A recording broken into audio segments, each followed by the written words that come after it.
Siachen base में आपका दिन कैसे बीतता है? वहां पर कैसे खाना कौन सा खाते हैं और कैसे मतलब सरवाइव करते हैं?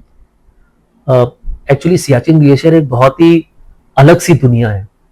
तो हम लोग बेस कैंप से बहुत ऊपर जो ग्लेशियर है उसमें हमारे पोस्ट थे, तो हम वहां पे होते थे। तो हमारा जो रूटीन होता था वो है कि 24 घंटे आपने ये देखना है कि दुश्मन जो है या हमारा जो एडवर्सरी जो हमारे सामने है, उनके कोई जवान या उनके ट्रुप्स या उनका कुछ एक्टिविटी ऐसी ना हो जो कि वो आपके पोस्ट के ऊपर हमला करें।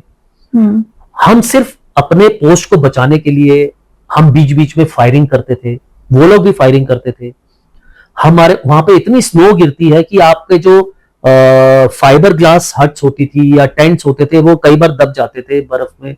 फिर हम उनको हमारे जवान और हम सब मिलके बर्फ को बर्फ हटाते थे सो दैट हमारे टेंट्स जो है वो हम उसमें रह पाए, क्योंकि कई बार इतनी स्नो होती है, पूरा दिन स्नो चलती रहती है, वेदर बहुत हर समय खराब रहते हैं।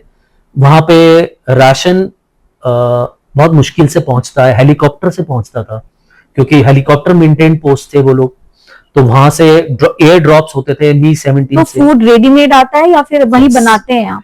कुछ सामान जो है वो ऊपर से ड्रॉप करते थे, क्योंकि रेडीमेड खाना जैसे होता है जो पैक्ड फूड्स होते हैं उससे जवान की तब उनको जवानों को हमारे इंडियंस को गर्म खाना चाहे दाल चावल मिल जाएगा वो बहुत जरूरी होता है।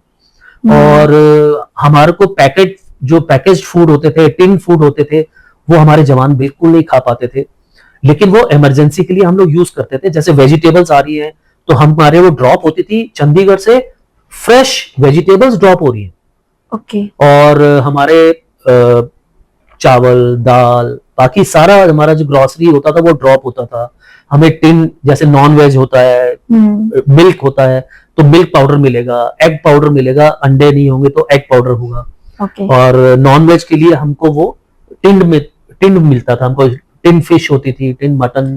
तो वहाँ कुछ कुकिंग के लिए हम लोगों वहां पे हमको हमारे पास ऑयल कुकर्स होते थे, वो जो कैरोसिन से चलते हैं, वो चूल्हे बना रखे थे हम लोगों को। हमारी गवर्नमेंट ने हमारे को बहुत अच्छी तरह इक्विप किया था, ऐसी बात नहीं है, लेकिन वो इतना डिफिकल्ट एरिया है, टेरेन है कि वहां पे सरवाइव करना मुश्किल होता है। तो वहां पे हम बड़े बड़े इक्विपमेंट्स तो लेके जा नहीं सकते क्योंकि वहां पे हेली ड्रॉप्स होते हैं, एयर ड्रॉप्स होते हैं। तो वो हमारे जो कुक्स होते थे जो हमारे यूनिट में हमारे जो जवानों के लिए खाना बनाते हैं, तो वो कई जवान भी बनाते थे खाना, हम भी साथ में बनाते थे। कभी कभी ऐसा होता था कि वेदर खराब हो गया, हफ्ता हेलीकॉप्टर नहीं आया, तो हमारे पास सब कुछ खत्म। और फिर हम मैगी खाते थे, वो भी मतलब खत्म हो गया, नमक खत्म हो गया तो बिना नमक के खाना खा रहे हैं। फिर वहां पे हमको इमरजेंसी राशन मिलता था, जैसे चॉकलेट्स होती हैं और ये सारी चीजें होती थी। तो जैसे प्रोटीन बार्स होते थे वो मिलते थे, लेकिन वो इतने -30 डिग्री में इतने सख्त हो जाते थे कि वो खा ही नहीं पाते थे।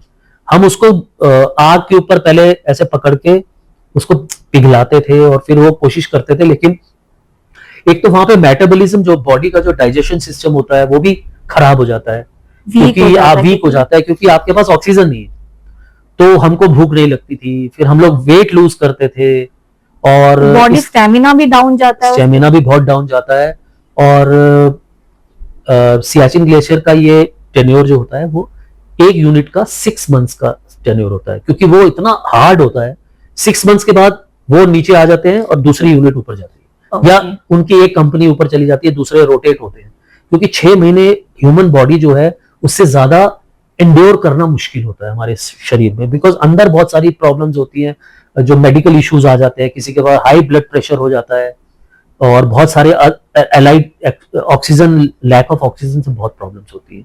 तो ये सरवाइव करना वहां पे हमारे लिए तो सर्वाइवल ही था, और साथ में एनिमी को भी फेस करना था, दुश्मन को भी हम उनके साथ एनकाउंटर होते थे। और उसके अलावा भी बहुत सारे ऑपरेशंस प्लान होते थे, वो मैं ज्यादा डिटेल में नहीं जा पाऊंगा, लेकिन हम लोग कई ऑपरेशंस करते थे जो कि कॉन्फिडेंशियल होते हैं, और वो हम अपने को बचाते हुए इतने डिफिकल्ट उसमें भी वो ऑपरेशंस करते थे। सो सियाचिन ग्लेशियर एक बहुत अच्छा एक्सपीरियंस था, और ये मेरे कैरियर के सबसे शुरुआत में हुआ, तो मुझे एक अच्छा लगा कि मेरी उम्र कम थी और मैं उसको अच्छी तरह एंड्योर कर पाया। और उसके बाद मुझे जो तजुर्बा मिला वो मेरे को आगे आने वाले समय में मुझे उसने बहुत बेनिफिट दिया।